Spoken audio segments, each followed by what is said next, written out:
So to do your cornrow, what you need to do is, first of all, pick 3 strands of hair at the top.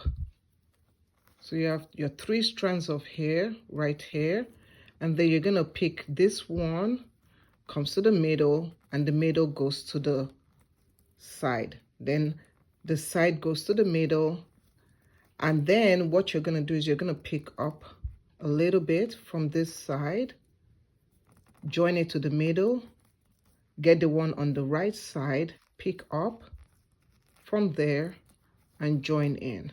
So now you can actually be using your fingers to pick it as you go. So I'm using my finger to pick the hair and join it up.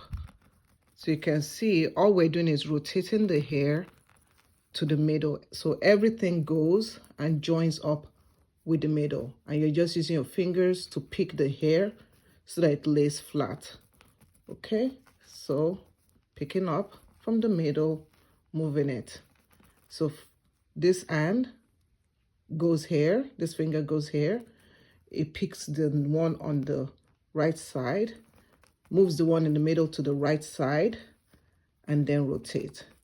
So the key thing is that whatever hair is getting moved, something has to replace it. So like right now we have the 3 strands of hair. I'm gonna pick the hair from this side, right? And we're gonna replace it with the one in the middle. Okay, and then pick, replace it, always picking hair on the side, always picking hair. You can see I'm picking the hair.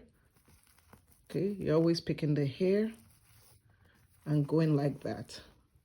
So it's very simple once you know that you can pick the hair from here. Sometimes some people will hold it like this, but you don't have to. So just pick it like that and join it up in the middle.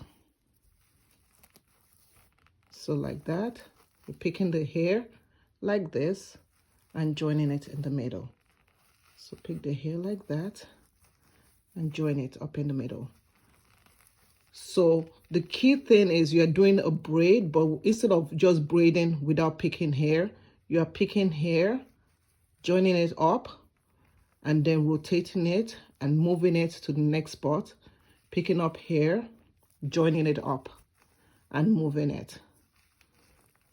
The more you practice at doing this, the better you will get. So don't give up, keep on practicing, and remember, the more you practice, the better you'll get. So that is it. That is how you do the cornrow.